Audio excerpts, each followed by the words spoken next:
In On Tyranny, 20 Lessons from the 20th Century, Timothy Snyder provides a stark warning for the future of American democracy. Too easily are we ignoring the ways in which tyranny starts to eat away at democracy. As our political system faces new threats, not unlike those faced by democracies in the 20th century, we must look to the past to safeguard our future.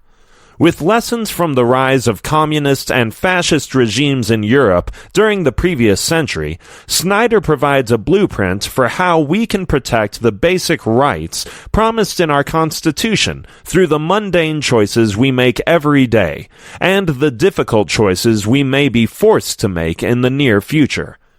When the United States Founding Fathers created the Constitution, they did so with the aim of preventing tyranny. Drawing on lessons from history, such as Aristotle's warning of inequality bringing instability to a polis, and Plato's caution against demagogues who use free speech to bring about tyranny, they strove to prevent the collapse of the democratic republic they envisioned, and tried to add clauses and constraints that would stave off empire and oligarchy. The Founding Fathers feared that power could be taken by a single person or group, and fiercely debated the subject of tyranny while drawing up the country's new constitution. American tradition, then, demands that we look to history when our political order is disrupted or in danger of falling prey to tyranny. With the fascist and communist movements of the 20th century, we have examples closer to our time than our Founding Fathers did. To see how democracy rose and failed, we can look to the three major democratic periods of the 20th century, after 1918 and World War I, after 1945 and World War II, and after the fall of the Soviet Union in 1989. We can heed the warnings of history and see similarities between those times and ours, such as the expansion of global trade in the late 19th and early 20th century as a parallel to today's globalist economy. We can see leaders of the past who claimed to be the sole hope for their countries, and compare them to the leaders of today. Though we may think the American democracy inherited from the Founding Fathers immune to the resurgence of the fascist and communist movements of the previous century, it is all too easy for society to go along with the slow decline into tyranny. Do not obey in advance. Citizens tend to obey even as a democratic government begins its evolution into tyranny. Obedience shows the rising tyranny what power it can hold. After Adolf Hitler formed his government in 1932, and when the Communists won the 1946 elections in Czechoslovakia, it was the voluntary assistance of citizens that solidified their power and showed them how fast they could upend the political system. Without these first acts by citizens hoping to ingratiate themselves with the new regimes, neither Hitler nor the Communists would have achieved all they did with such speed. Hitler's boon in 1938 were the Austrians who, after Germany annexed their country, looked on and complied as Nazis mistreated Austrian Jews. First, Nazis detained Jewish Austrians and forced them to scrub streets and buildings to remove any signs of Austrian independence. Austrians watched, amused and complacent. Later, as the mistreatment of Jews worsened, it was regular Austrians who helped Nazis steal Jewish valuables. This anticipatory obedience showed the Nazis just what they could get away with. They learned that most would merely stand by and watch, or, if they could gain from it, help them with the atrocities they committed. This anticipatory obedience, demonstrated by Germans and Austrians, was, at first, just ordinary people reacting with pure instinct to what new leaders wanted. People weren't thinking about why they were doing what they were. Wanting to understand if this behavior was unique to Germans, Yale psychologist Stanley Milgram decided to test just how obedient people could be. In 1961, he conducted an experiment. His subjects were ordered to apply electrical shocks to other study participants who could be seen through a window. What they didn't know, though, was that those being shocked were actors pretending to receive shocks. Horrifyingly, Milgram found that those shocking others continued to obey orders to administer shocks, even as the recipients on the other side of the window seemed to be in tremendous pain, some even knocking on the window and pretending they were suffering cardiac pain. Even worse, some continued applying shocks until the recipients died. Milgram also found that even if the recipients weren't killed, those who had applied shocks left without asking if they were all right. Milgram's experiments showed that people are incredibly pliant to authority, and are worryingly willing to harm or kill others if instructed to do so by someone in authority. Defend institutions. Institutions like courts, newspapers, laws, labor unions, and so on are the bedrock of our organized civilization, but they cannot survive unless we protect and defend them from decay and annihilation. Most believe that institutions, especially those that have survived decades, will continue to survive without any action from citizens. As we learned from German Jews under Hitler's rule and the revolution led by Russian Bolsheviks, this is not the case. A popular newspaper for German Jews published a statement in 1933 that went so far as to say that while the editors didn't agree with Hitler's views, they did not believe that the Nazi regime would suddenly deprive German Jews of their constitutional rights, nor enclose them in ghettos, nor subject them to the jealous and murderous impulses of the mob, because a number of crucial factors hold powers in check. Belief in the strength of institutions kept them from seeing the danger Hitler's regime posed for democracy. We tend to believe that those who come to power through democratic institutions cannot destroy them, even if they have made it clear that they intend to do so. The Bolsheviks, upon taking power, immediately destroyed the institutions that had been the foundation of Russian civil life. The Nazis, however, changed institutions from the inside, slowly sapping their power and ability to function until they no longer protected German citizens. Nazis controlled all institutions by the end of 1933. That November, even elections had ceased to be free and fair. In the 1933 parliamentary elections, the Nazis were the only party, and in a referendum vote in which people knew how the Nazis wanted them to vote, some German Jews kept their heads down and voted correctly, hoping the institutions would save them. They would not. Beware the one-party state. States become one-party states when a party uses victory to slowly push out other parties from political life. Supporting a multi-party system and voting as often as you can, and even running for office, ensures a healthy multi-party state. The American abolitionist Wendell Phillips said that eternal vigilance is the price of liberty. Though we may see ourselves as a model for democracy to the rest of the world, American democracy only survives as long as Americans continue to protect it.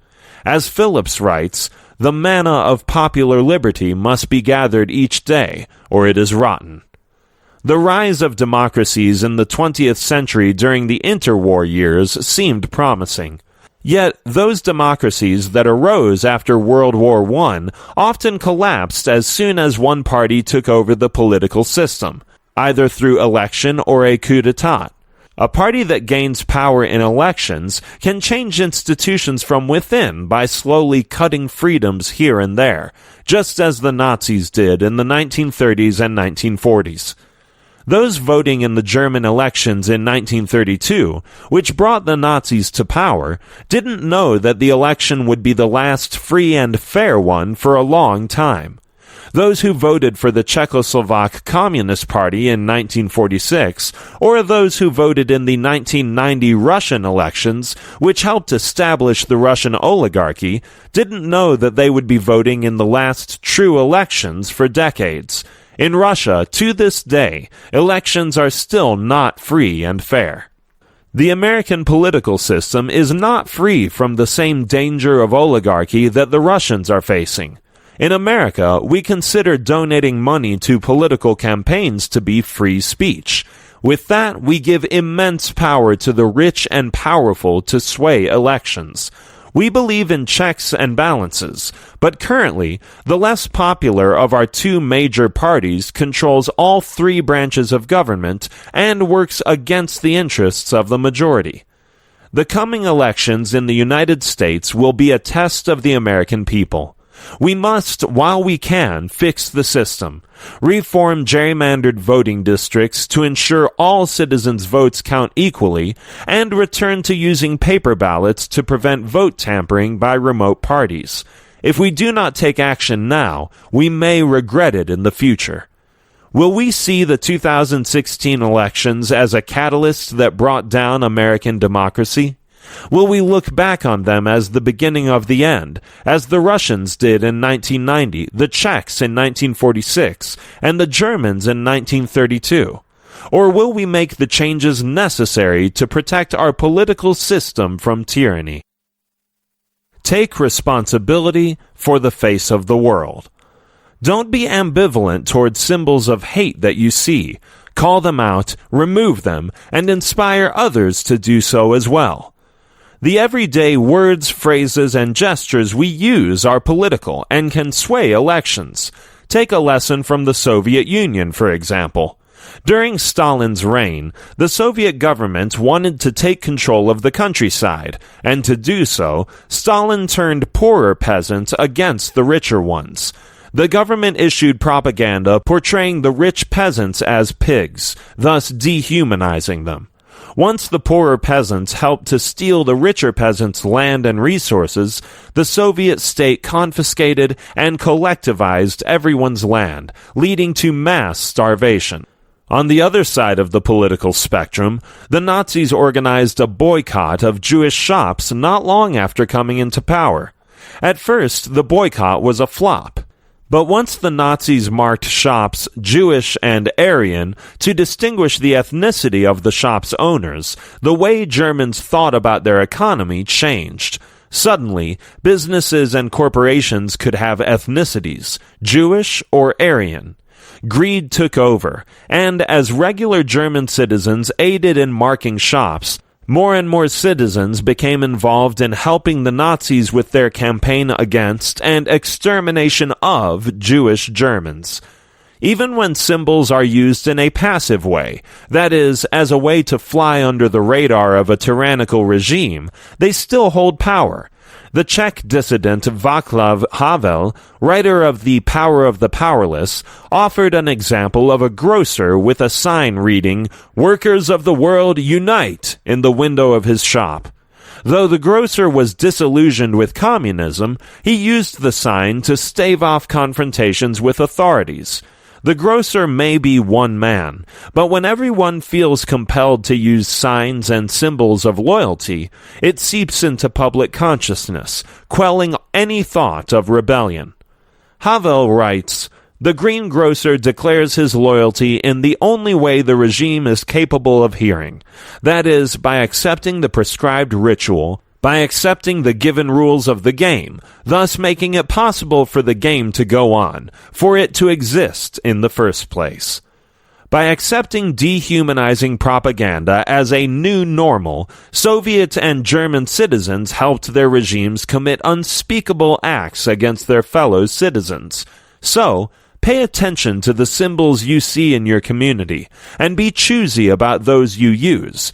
Accept only symbols that are inclusive of everyone in your community. Remember professional ethics.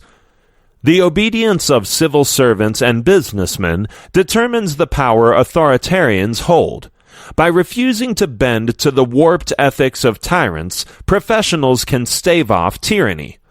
In Nazi Germany, lawyers played a major role in the atrocities committed against the country's citizens.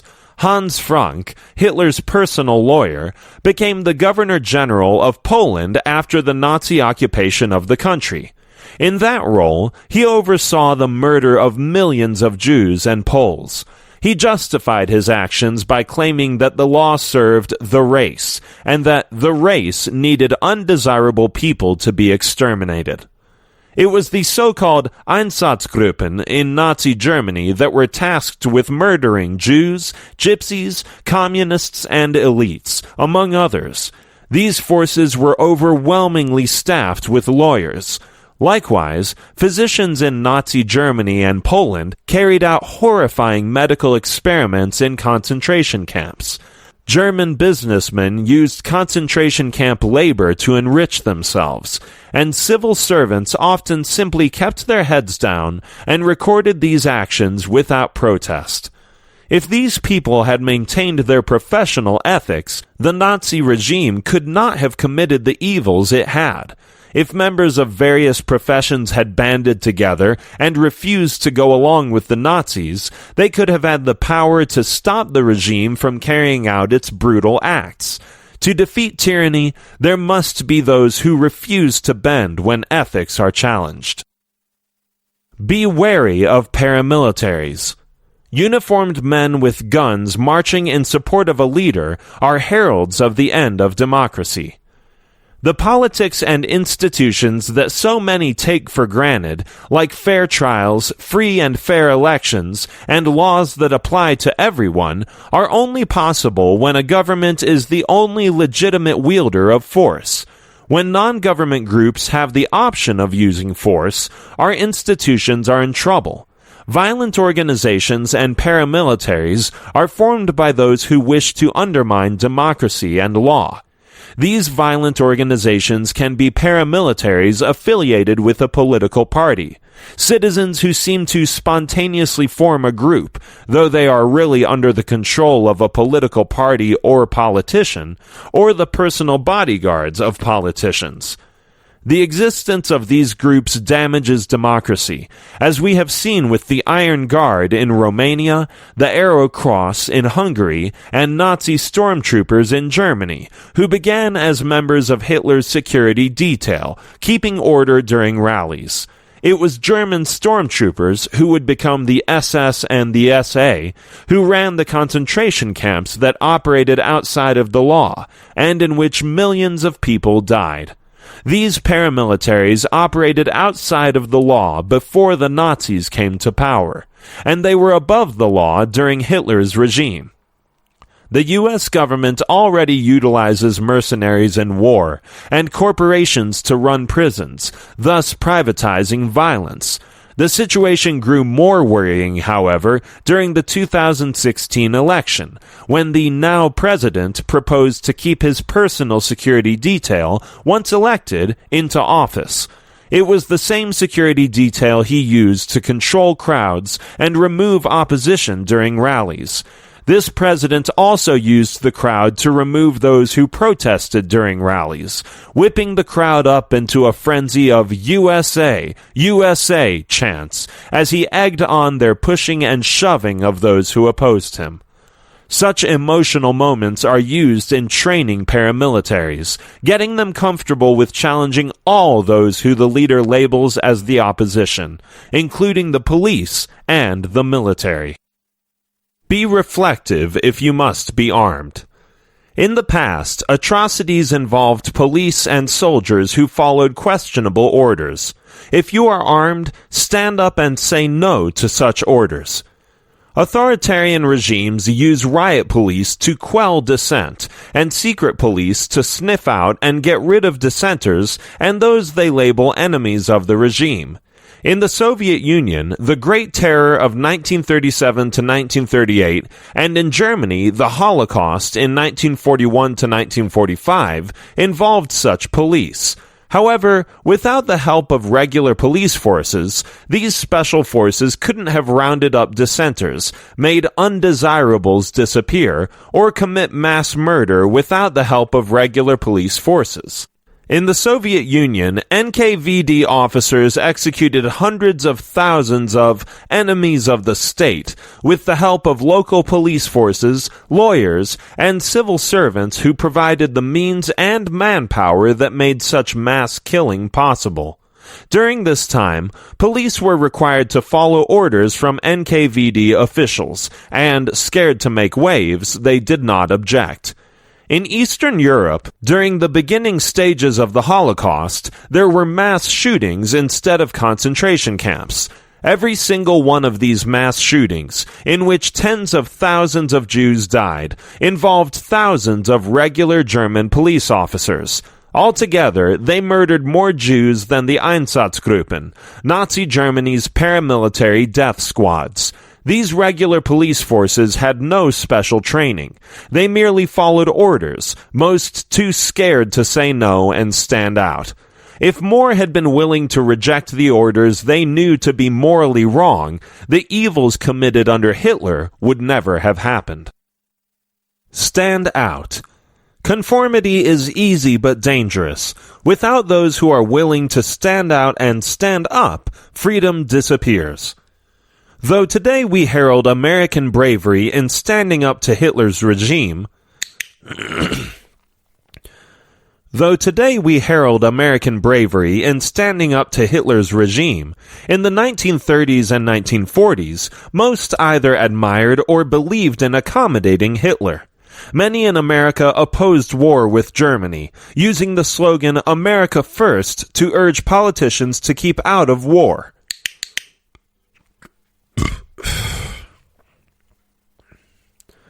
And keep Americans from dying abroad. Only those few willing to go against the tide of opinion dared say otherwise, citing America's role as a beacon of democracy to Europeans fighting for liberty. In Europe, democracy seemed to be losing steam, with Italy, Hungary, Romania, and Bulgaria either devolving into fascism or seeking to ally with Hitler in the years leading up to World War II. The Soviet Union, too, allied with Germany, helping in the invasion and occupation of Poland. In turn, the Soviet Union received aid during its invasion of Finland. When Hitler began annexing and invading other countries, neither France nor Great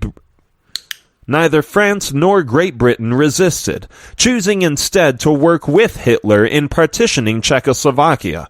This cooperation proved disastrous for Europe, as Hitler next invaded and occupied Belgium, Norway, the Netherlands, and France. Britain was forced to withdraw its forces from the continent at Hitler's show of strength. It wasn't until Winston Churchill became Prime Minister of Great Britain that the tide began to change. Though Britain was no ally, Hitler expected Churchill to work out an agreement between Britain and Germany. Yet no such agreement came. Instead, Britain entered the war to aid Poland, a seemingly impossible task considering the power of Germany and the Soviet Union. Yet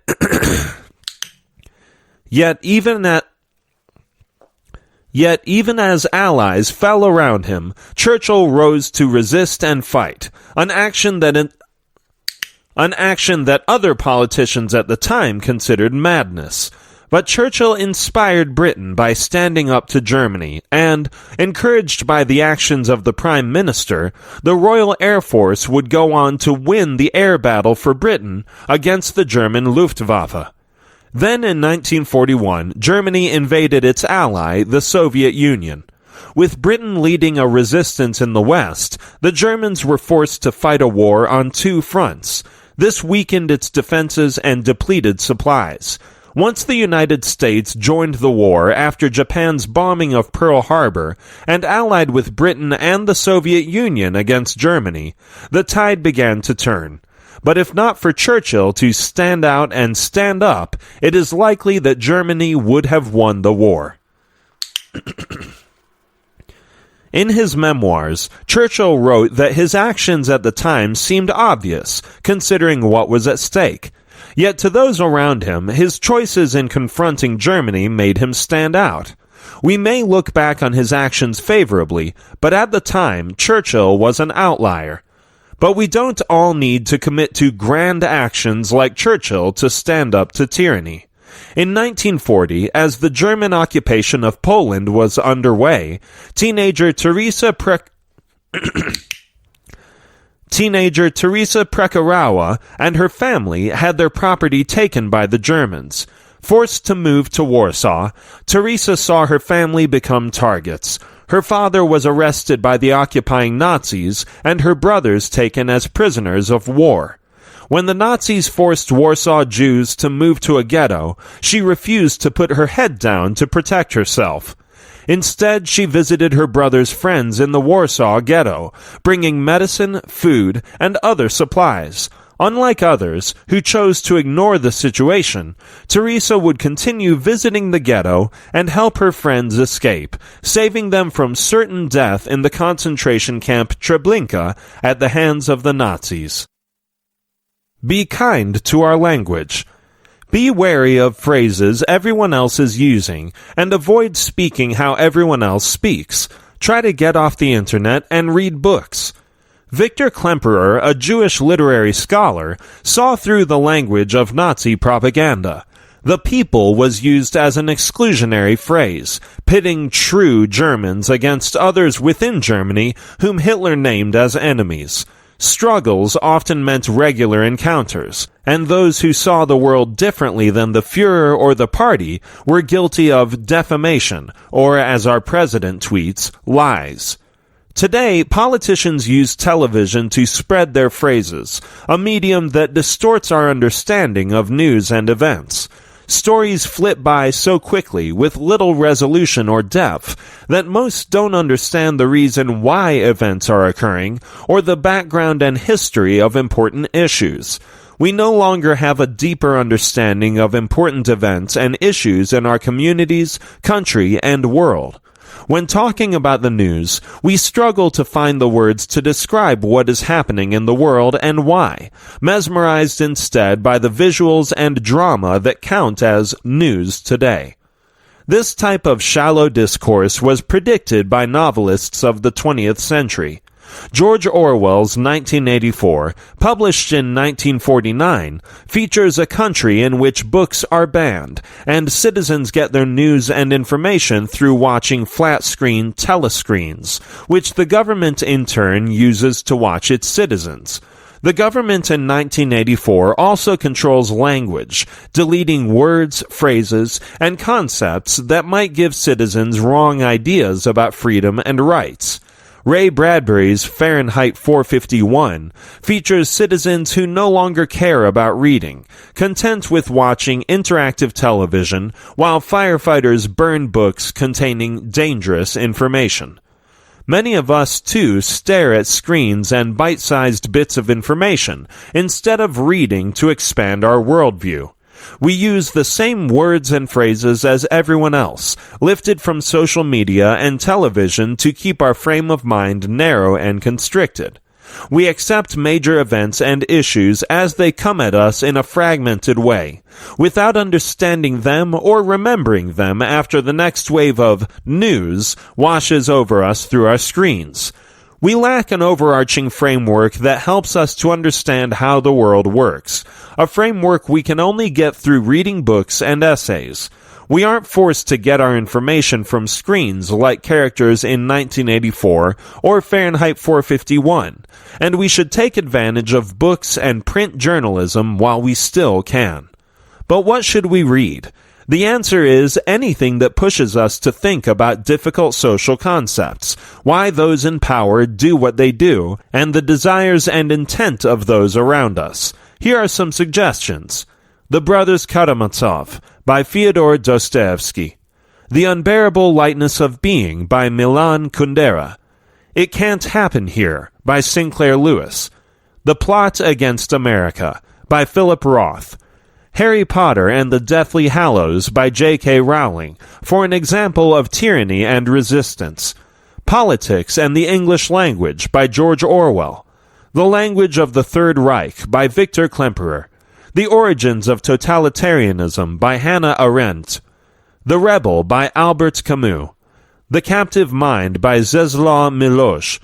The Power of the Powerless by Václav Havel. How to Be a Conservative Liberal Socialist by Leszek Kolakowski. The Uses of Adversity by Timothy Garton Ash. The Burden of Responsibility by Tony Ute. Ordinary Men by Christopher Browning. Nothing is True and Everything is Possible by Peter Pomerantsev. The New Testament. Christians would do well to reread Jesus' teachings on poverty, humility, and standing up for truth. Believe in truth. Freedom relies on facts, on truth. Without absolute truth, those in power can do what they will, money buys truth, and everything is mere pageantry. Tyranny is accepted when a favorable lie becomes more prized than difficult truth. Ignoring reality in favor of a more pleasant but fake worldview, while easier, leads to the death of the political system and the individual that upholds it. When everyone goes along with an easy lie, individuality and opposing views cease to exist. With the death of opposing views, democracy also dies. Victor Klemperer warned us that truth is destroyed in 4 stages, stages that have already played out in the United States.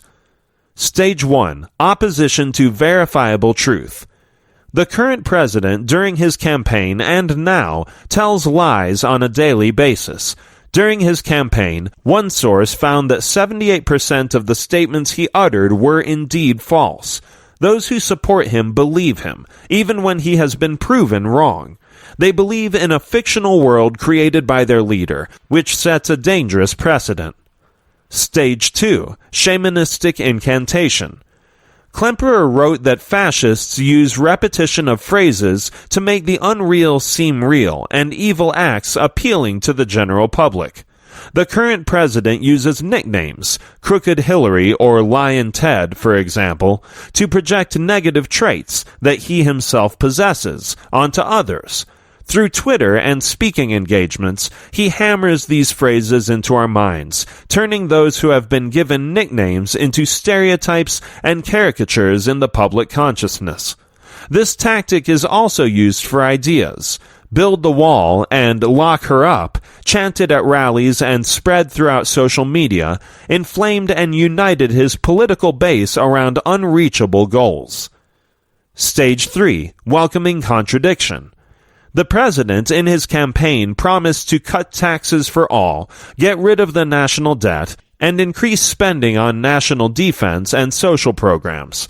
It is impossible to achieve all at once, as they contradict each other. Logic demands that one cannot cut funding sources while increasing spending. Yet his supporters believed it, choosing faith over rationality. Klemperer himself experienced a similar example of belief in Hitler in the early 1930s, when a former student tells him to ignore his unease or skepticism and believe only in his feelings and the Führer. Stage 4. Misplacing trust. When the president says, "I alone can solve it," or "I am your voice," he requires his base to place complete faith in him, which is an unwise decision. When a leader requires that you place complete faith in him or her, he or she is asking you to ignore small and big everyday truths and facts in favor of pure belief.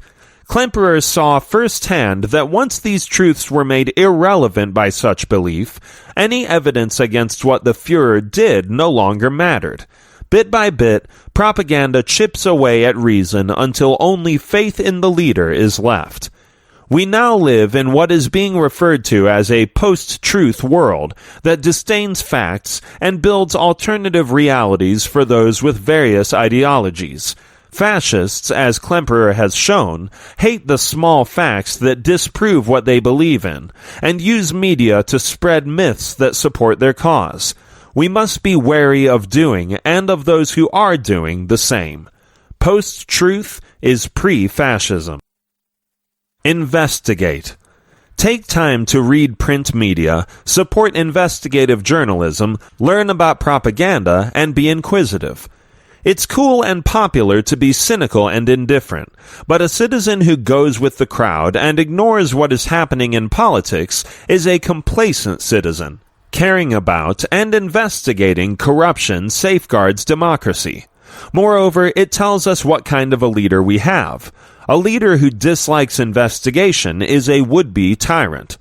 The current president doesn't like investigators, calling media dishonest, banning reporters from rallies and certain press conferences, and stirring up hatred of journalists among the general public. He, like Hitler, calls criticism or facts he dislikes lies, and claims journalists who fast-check him are targeting him.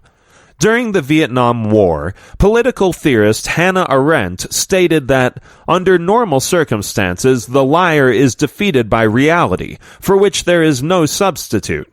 No matter how large the tissue of falsehood that an experienced liar has to offer, it will never be large enough, even if he enlists the help of computers, to cover the immensity of factuality. Unfortunately, as we witnessed during the 2016 elections, computers and the internet played a large part in hiding the truth and spreading disinformation. With more groups able to retreat into echo chambers, we are becoming more easily manipulable. The relative anonymity of the internet and the ability to hide behind screens make discourse less civil. The speed with which information travels leads to less fact-checking and more sharing of lies and fake news. Conspiracy theories take root and travel like wildfire, distracting from reality. More than ever, it is important that we turn to print journalism and stories that can be thoroughly investigated and reported. With screens and fragmented news from television and social media, we get caught up in the spectacle. But with print media, we see stories slowly unfold and can recognize dangerous patterns. Print journalism allows us to reflect on information that social media and television break up into bits, and to consider the ramifications of such information for our society and country. When we receive our news as fragments, it can seem like we are watching episodes of reality TV. And when news becomes a spectacle, everything, no matter how corrupt or scandalous, is permitted. The president and his supporters deride the mainstream media, but print journalism, which requires maintaining connections, interviewing others, traveling, researching, and verifying, is no longer mainstream. It is difficult work. Oddly, we expect such work to be free, but journalism cannot survive by just being read. We must pay for the news we need, and then share it and our thoughts on it. Unlike those in the previous century, there is nothing stopping us, yet, from spreading investigative journalism or from sharing our interpretations and experiences. Combat disinformation online. Verify and share the work of reporters you trust to combat bots and trolls. It is our responsibility to keep from spreading false information and teaching others to do the same. Make eye contact and small talk.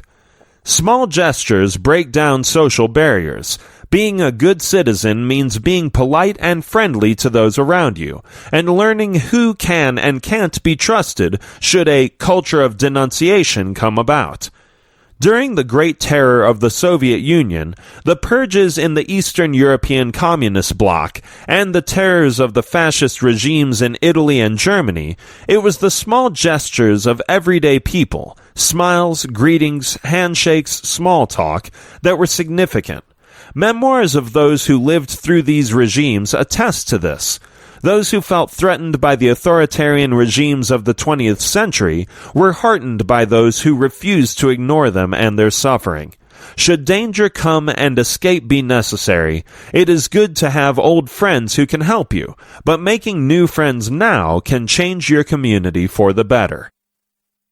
Practice corporeal politics. Those in power would prefer you remain at home, weak and distracted. Get out and march, meet new people, and experience the unfamiliar.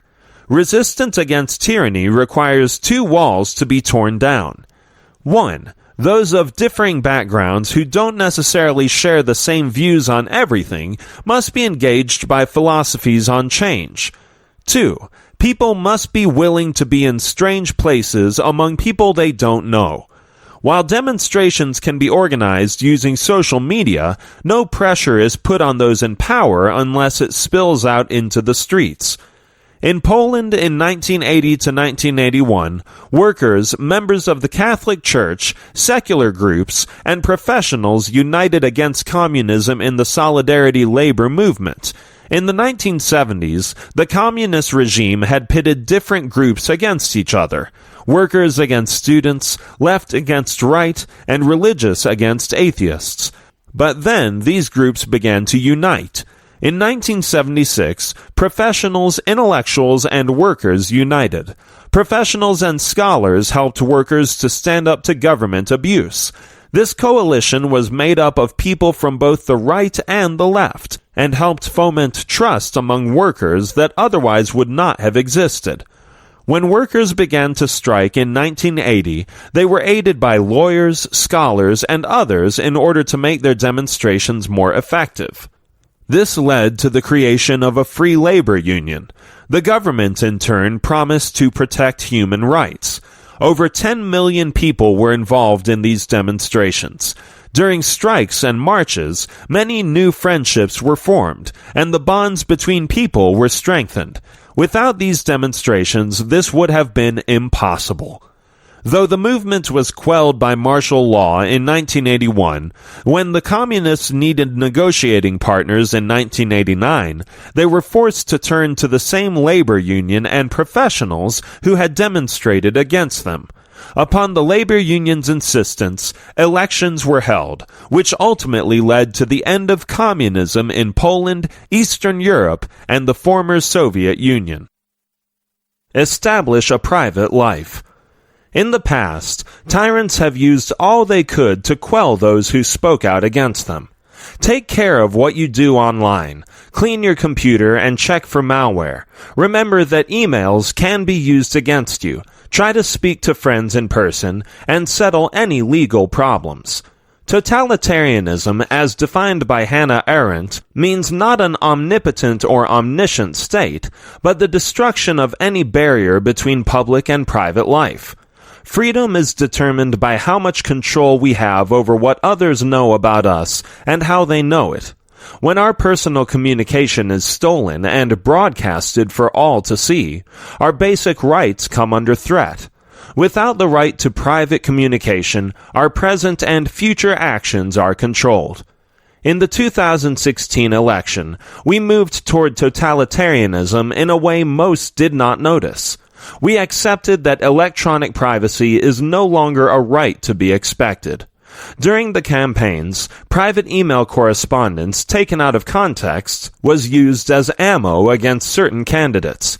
Instead of explaining the context of certain emails highlighted to defame their authors, media used the emails to gain viewers, foregoing their duty to inform citizens in favor of entertaining them. Instead of focusing on the stolen emails as a violation of rights, they played into the spectacle. This desire for the spectacle, to know other people's affairs, is dangerous. Totalitarianism uses this desire not only to take away freedom, but to do away with normal politics as well. It uses stolen information to stir up conspiracy theories. We, instead of focusing on facts or interpreting the situation, zero in on these conspiracy theories as true explanations. We allow ourselves to be distracted from what is important. In the case of the emails, what they contained was of no real importance. The fact that confidential information was revealed rather than what was revealed became the big story. Conspiracy theories as to what those who sent and received the emails were trying to hide became the news of the day, all meant to distract us. When we focus on what tyrants want us to focus on, we contribute to the destruction of our democracy. Though we feel we are just following the crowd, that in itself is a danger. We begin the descent from a society of individuals to a mob. Contribute to good causes. Support and participate in political and non-political organizations that uphold your beliefs.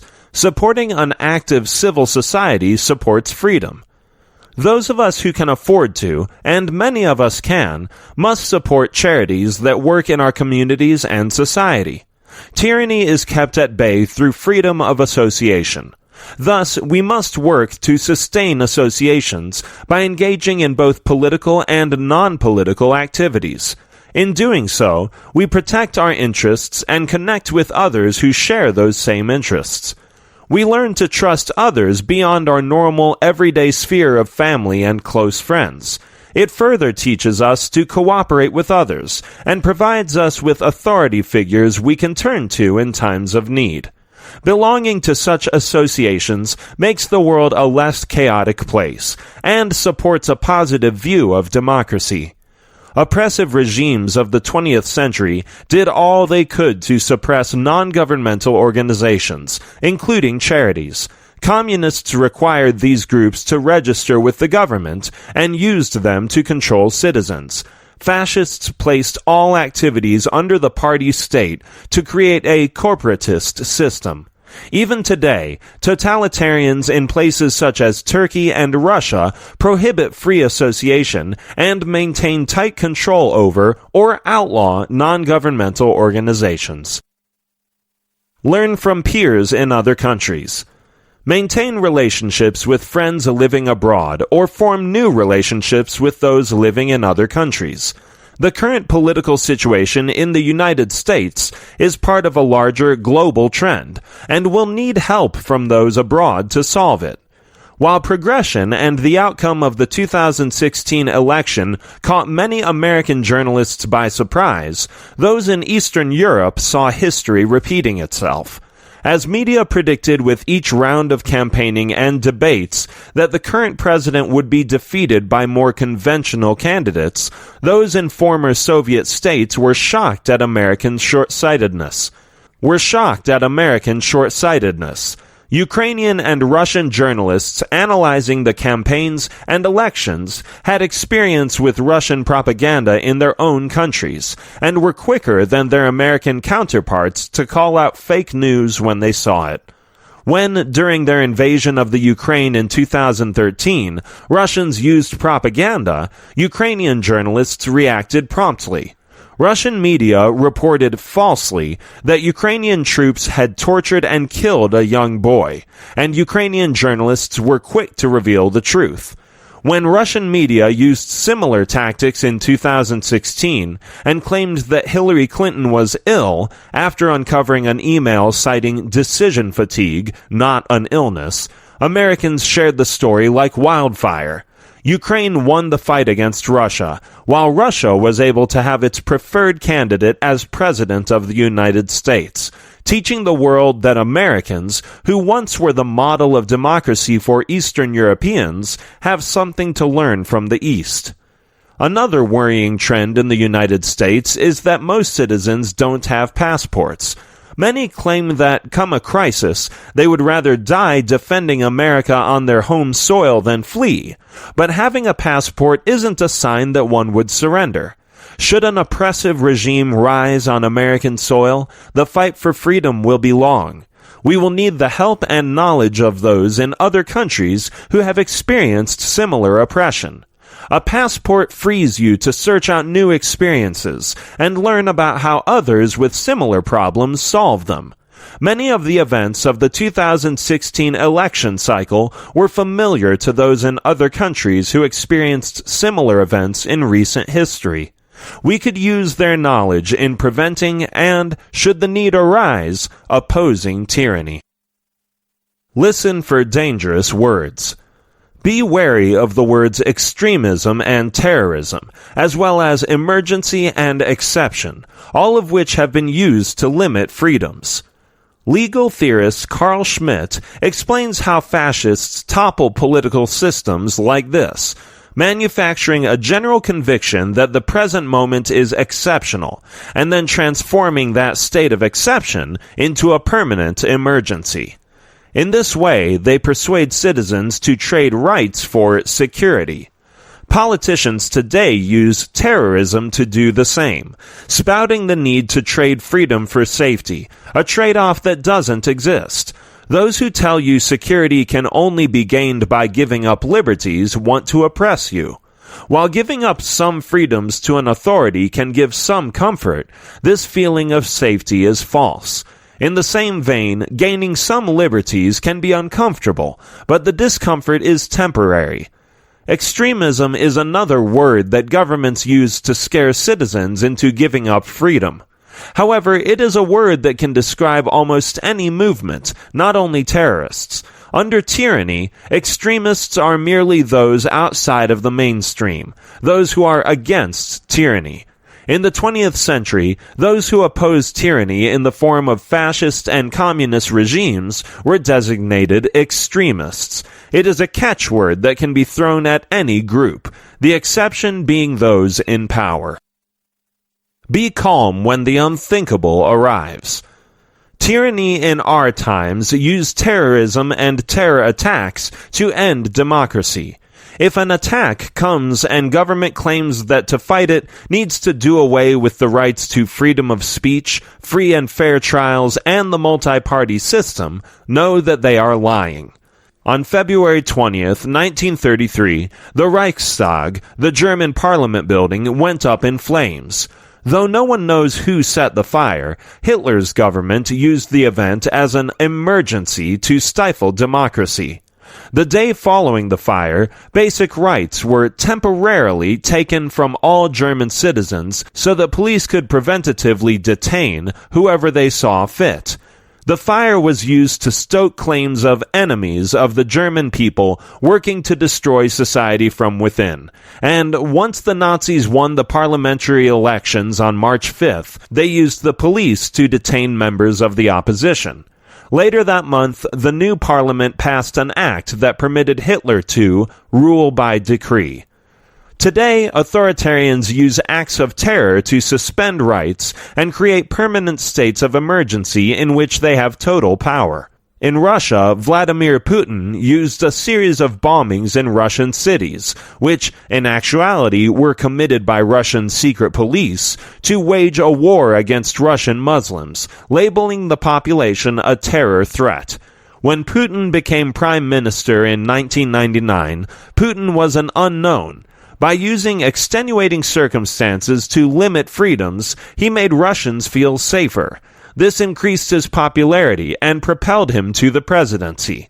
To this day, terror acts and Putin's resulting actions to increase security diminish the freedoms of Russian citizens more and more. In order to protect Russia, there are no longer elections of regional governors or private television channels. In recent years, Russia has continued to use real and fake terror as a means of gaining control over both citizens and non-Russian citizens alike. In 2014, it orchestrated terror attacks in the Ukraine with units of its own army. The government had removed all insignia from soldiers' uniforms and later denied any culpability in the violence that was committed.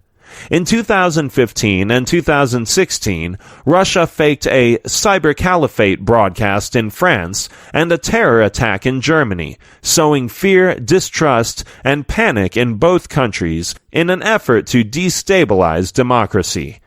In 2016, Russia used fake news to attack Germany again, with Russian media claiming Muslim immigrants attacked and serially raped a Russian girl in Germany.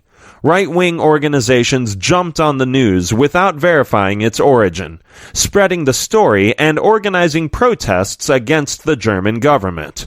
When police announced the terror attack was fake, Russian media accused the police of covering up the attack, again prompting citizens to distrust their country's own institutions.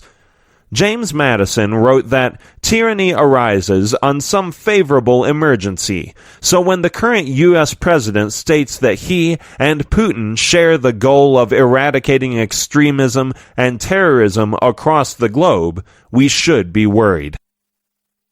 Be a patriot. Be an example for the coming generations as to what it means to be a good American. The current U.S. president is setting a poor example of patriotism for future generations. He has worked to keep disabled veterans from his properties, discriminated in his businesses against members of the armed forces, avoided paying taxes, expressed admiration for dictators, taunted war heroes and their families, dodged the Vietnam War draft, and compared looking for sex in New York to the dangers faced in military service in Vietnam, spent campaign contributions on his companies, consulted with those receiving money from Russian companies, appointed cabinet members with ties to Russian companies and propaganda machines, cultivated relationships with dictators, including Muammar Gaddafi, Bashar al-Assad, and Vladimir Putin, asked Russia to interfere in American politics. A true patriot serves American interests, not those of other countries. Our president isn't a patriot, but a nationalist, someone who encourages us to be our worst and then tells us that we are the best. A nationalist operates on feeling rather than reality, aesthetics rather than ethics. In contrast, a patriot is willing to take his or her nation to task to ensure it operates according to its ideals. A patriot operates in the real world, unafraid to call out the worst parts of the country so that what is good about it can be sustained. A patriot can look to history and see how democracy failed in Europe in the 1920s, 30s, and 40s, looking for signs that his or her own country may be descending into tyranny. A nationalist refuses to even consider the possibility. Be as courageous as you can. Unless we are willing to die for freedom, we will be forced to do so under oppression. We are rapidly forgetting history, and if we do not start remembering, we are in danger of losing it altogether. Until the 2016 elections, Americans were sure that the future held no real surprises politically. Our democracy would hold as it has throughout all our history. The traumas that Europe experienced, fascism, Nazism, communism, were distant nightmares, irrelevant to our own politics. After the fall of the Soviet Union from 1989 to 1991, we swallowed whole the idea of the end of history, in which democracy and liberal ideas would triumph, making totalitarianism a thing of the past. We believed democracy was inevitable, falling prey to the politics of inevitability. In accepting this myth, we made the lessons of history and the fascist and communist regimes of the 20th century useless. No longer relevant, they started to fade from public memory, and we forgot the details of these periods and how they came about. Without this historical knowledge, political discourse began to flatten. Without the details and concepts that let us imagine the possibility of a future without democracy, Americans settled into a system in which one party defended the status quo while the other proposed total negation. No real change can happen, so no deeper concepts need to be debated or even considered. Should any change outside the norm occur, most assume the system will regulate itself. Yet, as we have seen in recent years, the system is not regulating itself. We must regulate the system. Another way we err in thinking about the past is believing in the politics of eternity, a nostalgia for the not-so-distant past that clouds the reality of how dreadful things were during the time periods we long for. Those who adhere to politics of eternity use the past to push a sense of national victimhood on citizens, conveying past events as attacks on the nation by various enemies. We see eternity politics in the rhetoric of national populists, who use pre-World War II democracies as evidence of nation-states to look up to, when in reality, those nation-states never existed without their empires or the European Union.